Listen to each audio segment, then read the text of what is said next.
福岡市役員にあるソータフレコーズの稲松と申します。2025年の8月にオープンしたばっかりでまだ1年経ってないんですが、取り扱いのジャンルはオールジャンルなんですけど、特に自分の好きなニューウェーブインディーとかヒップホップ、ソウルとかが数が多いです。ほとんど中古レコードで、新譜も少しあります。もともと10年間ぐらい7インチだけを扱うウェブショップやってて、ハーモニー・イン・マイ・ヘッド・バイナル・ストアって好きなバンドのタイトルから取ったけど、ちょっと覚えるの長すぎるよっていう話があったんで、店舗を作る時に好きなアルバム、ソータフ、セント ATM のセカンドアルバムから拝借、あとスリッツの曲にもソータフってあるんで、その2つから取りました。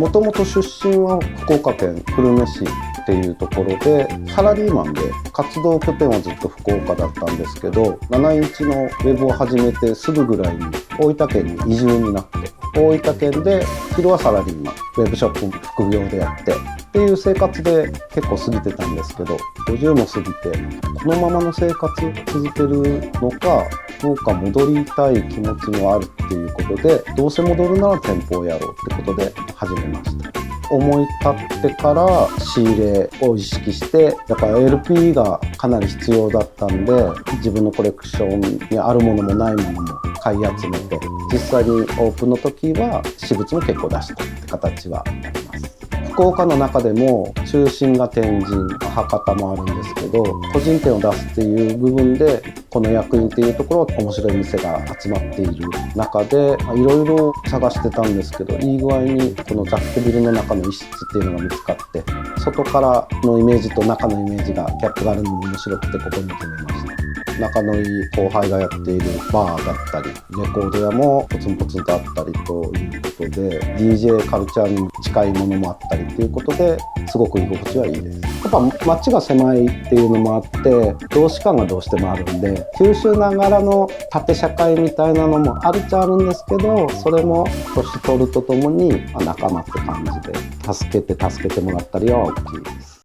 築50年ぐらい経ってるとは思います。このフロアは反対側がカレー屋さんで、両隣は住居です。だからここも元住居を内装変えたって感じです。内装をしてくれた友人も昔からの友人で、レコードも好きな人だったんで、いろいろ話しながら決めていった感じなんですけど、このビルいずれ崩すっていう感じもあったんで、もう内装は好きにしていいって感じだったんで、逆に希望通りにやりました。どうしてもマンションの一室ってことで3階なんで入りにくいところはあると思うんで、内装は本当に綺麗にしてもらいつつ、入り口もなるべく開放して、全然買いに来る人じゃなくてちょこちょこ見る、もしくは中で写真撮るとか、そういう人でも気軽に入れるようにっていうのは心がけてます。僕が6人兄弟の末っ子で、兄、姉が当時レコード扱ってたので、それを触らせてもらってたところから始まった感じです。その中でサザンが好きなメジャーな兄弟もいるし、ニューウェーブとかが好きなちょっと尖った兄弟もいて、それこそ当時の音楽雑誌宝島とかフールズメイトとか読み漁って、自分でもこういうのを買おうって言って始まった感じです。中学生ぐらいに音楽目覚めたところはあるんですけど、やっぱ反抗期というか、兄たちの食の影響を受けてないで、自分は自分で探すぞって感じでいたんですけど、結局遡って初期のパンクとか聞くと、あれこれ聞いたことあるなってなって、そしたらやっぱ赤ちゃんの頃に聞いてたよって言われてっていう体験はありました。入りやすいところと兄たちとの差別化というところも含めて、日本のパンクが最初ハマりました。その時に好きだったのはラフィンノーズとブルーハーツ、メジャーなところです。高校卒業して流行ってたのもあり、友達が DJ やってる、じゃあ見に行こうみたいなのを見て、レコードだったらできるんだっていうことで、そこからのめり込んでいった感じです。やっぱパンクからいろいろ少しずつ広がっていく中で、まずロック寄りのイベントもあっていて、ニューウェーブとかをかける DJ イベント、そこにハマって、ちょうど90年代初頭だったんで、マッドチェスターが流行ってたんで、そこでロックで踊るみたいなのをすごい楽しんで、これは自分もやってみようっっていうのと同じ時期にやっぱりアシッドジャズとかヒップホップとかが流行っていったところも含めて、じゃあそっちはそっちで元ネタのソウルとかも欲しい、もう何でも欲しいみたいになっていってどんどん集めていった感じです。そうですね、もう DJ することとレコード買うことが生きがいみたいな感じです。これかな、ビースティはファーストが出た時が中学の頃で、ロック好きだった時に分かりやすいヒップホップってことで興味を持って、でセカンドで一旦ちょっとヒップホップ寄りというか、あれおとなしくなったぞぐらいだったんですけど、これ4枚目、自分がいろいろ興味を持ったロック、ヒップホップ、ジャズファンク、そういったものをごったににしつつ、それぞれのクオリティが高いということで、もうこれは絶対的な一枚だとは思ってます。大好きです。もともとレコードを扱ってるような自分と同じ世代、50代40代 DJ をやってる30代とかが多いです。インスタでジャケット載せて今日これを出しますっていうようなのを出してたら、それを見て欲しかったんだっていう方来られますし、自分が今までレコード買う仲間っていうのが DJ 界隈だったので、そういう仲間内が買いに来てくれるのかなと思ってるんですけど、開けてみると半分以上は知らない人が来てくれてすごい嬉しかったりします。福岡はやっぱり海外からといってもアジアの方が多くて、韓国、台湾、中国、タイの方とか、それもインスタ見てきたとかも多いですね。この前もうちにあるカシオペアを全部買って帰られた方とか、その辺は多いんですけど、意外と自国で DJ されてる方が7インチ結構豊富だって言ってまとめて買ってくれたりとか、結局日本と変わらないんだなっていうお客様も結構いらっしゃいます。この前台湾から来てくれた方が長めにいろいろ視聴しながら買ってくれて、 Google マップに福岡の中でソウルだったらこの店だって書いてくれたのはすごい嬉しかったですね。これからソータフレコードさんのショップツアーをお願いいたします。よろしくお願いします。入店する前にちょっと気になったそうだこれはいオープンのこれやっぱり稲葉さんご自身ですか？いやそうです。音楽評論家なのかな、松永良平さんがハイファイレコードですか？ハイファイレコードストアのと、広島でトークイベントをやることがあって、で松永良平さんがこう書いてくれて、でそれをここまだ工事中だったんですけど、内装の工事業者さんがそれを見て勝手に作ってくれて、それをトレードマークとして置いてます。中入ります。はい、どうぞ。はい、左側のこのじゃグッズ、はい、お店ではレコード以外に売ってるのが T シャツとトートバッグ、オリジナルのものを作りました。このデザインが平野正人さんデザインで作ってもらってます。平野さんはエラレコードでもいろいろちょっとデザインしていただいて、じゃあ一緒だ、彼が福岡に 5,6 年とか住んでいた時があって、レコード仲間として仲良かったんで、その縁で作ってもらいました。ぐるっとこう行きます。理解するとこちらのカウンターですね。そうですね。ここが元お風呂だったんですか？そうです。風呂釜がここにあって、ここどうするんだろうと思ったら、内装の方がいい具合にタイルを残して棚を作ってくれて、1日でここにいる時間が一番長いかもしれないです。居心地はいいですね。さりげなくバッドブレインズのそうですね、これはもらったりとかで、あとはもともとは書籍も扱いたかったんですけど、なかなか仕入れられないので、ただ私物を並べてるだけってなっていて、ゆくゆくは本も売りたいなって。そうですね。特にこれは大好きな本なんですけど、ニューウェーブの7インチのジャケットシューみたいな感じで、結構尖ったデザインがいっぱい載っている感じなんで、こういうのが将来的に販売できたらすごい嬉しいですね。アクションタイムビジョンオルタナティブ TV の局面から。そういうことですね。いよいよレコードコーナー。そうですね。まず侵入からです。はい、カウンターから一番近いところに新入荷コーナーを作っています。12インチも最近はどんどん出していて、一時期価格も下がって人気もないっていうことが多かったんですけど、当時もうこれが出ていた頃で手放したっていう人が欲しがったり、若い子でも珍しいってことで買われたりとかで、元 DJ で普通に聴きたいって方も結構12インチ買われたりはします。そしてはいとても気になるそうです。オーナーですね。はいこれは他の店にはきっとない。そうですね。はい。イナミックスっていうこれはお恥ずかしながらなんですけど、僕がずっと DJ やっていてミックス CD を作成してシリーズとして出していたものがあるんですけど、それに収録してやるやつを抜き出してみたと。結構ソウルとかロックとかって言ってるんですけど、そうですね。ツェッペリンとかもファンクっていう形で入れてみたり、こういうキャロル・キングとかも大好きなんで入れてたりします。でその流れでヒップホップ。そうですね。今ちょうどここに出しているジェニファー・ロペス R&B っていうよりのもあるんですけど、普通にソウルの名曲としていい曲も入ってるから本当これおすすめだったりとか、今ここキャンディータウン、これも僕正直日本の語のラップってそんなに聞いてなかったりするんですけど、後輩が DJ していた時にこの中の RTM かって曲を聴いたらもうソウルの延長って思ったんで大好きになった一枚ですね。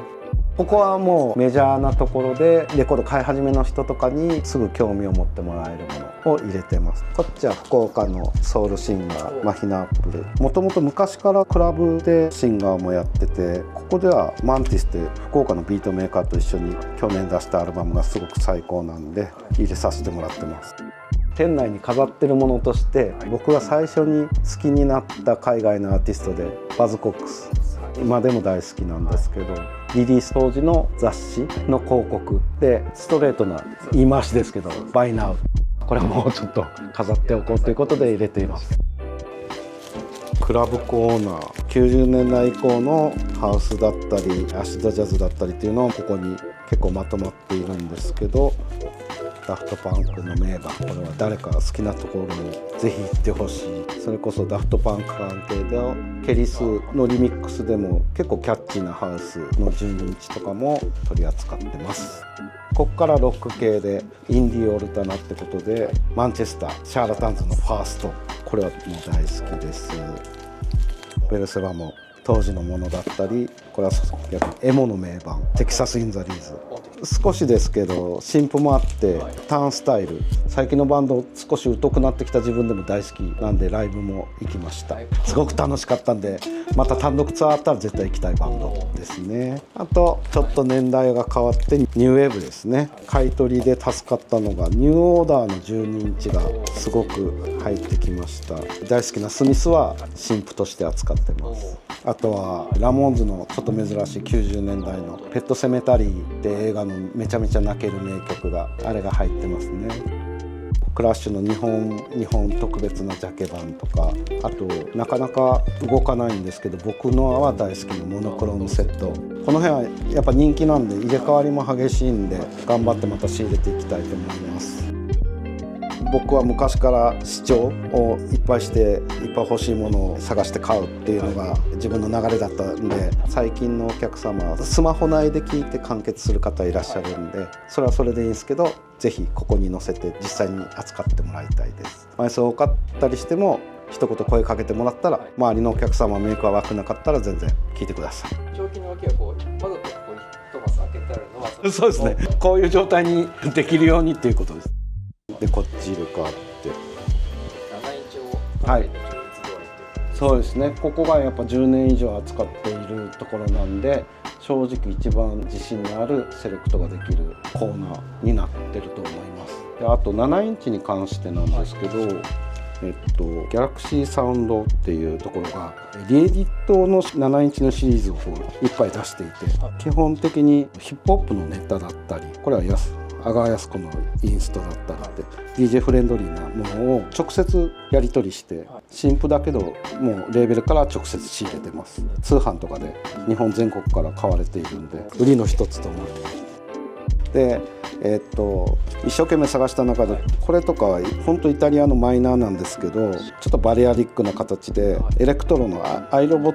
ツ監修のコンピに入ってるやつを探したら7インチあったんで入れてみるとか、全然ガイドに載ってないけど80年代のジャクソンシスターズの I Believe in Miracle クラシックのちょっとディスコカバーみたいな感じのやつとかも入れてます。一回ソウルで全部入れてたらわけわかんなくなっちゃったんで、サンプリングのものはこっちに。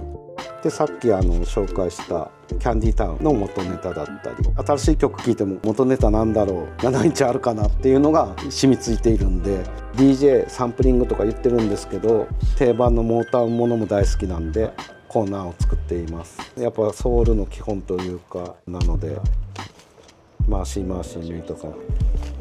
恋は焦らず、この辺とかは入れてます。ここはソウルですね。このディオノワーウィックとか、フリーソウル系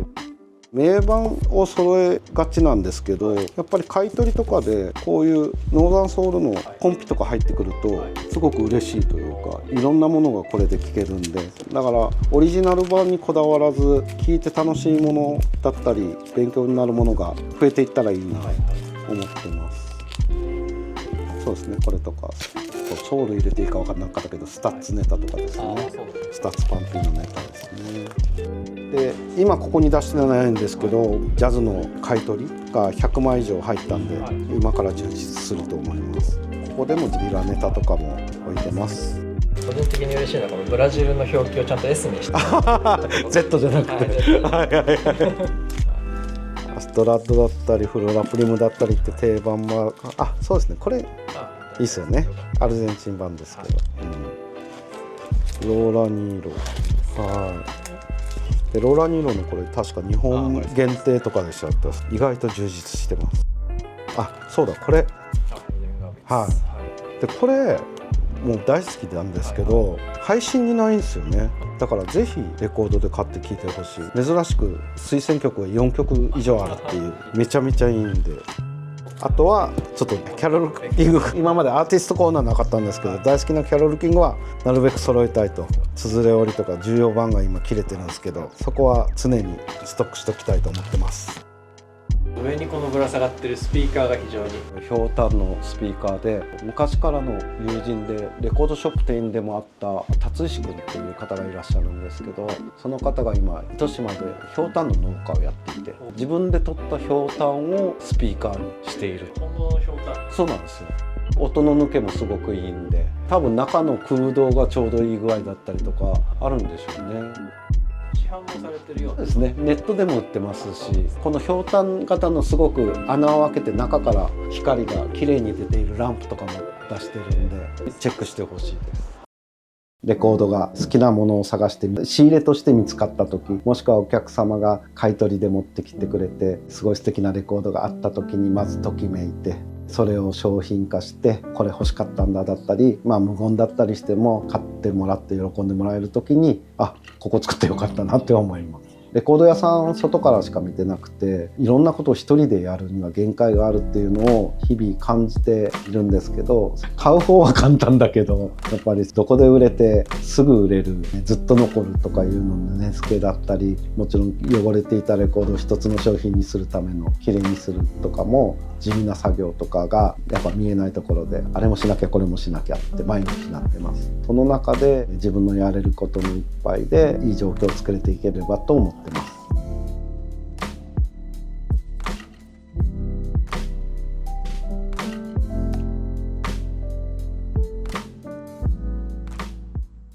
オープンするときにこのショッパーを作るか作らないかで悩んでいて、なかなか今ショッパー作るのも単価が高くて、正直予算の都合上もう作らないでおこうっていうことを後輩に伝えたら、後輩が、これだけの人数の、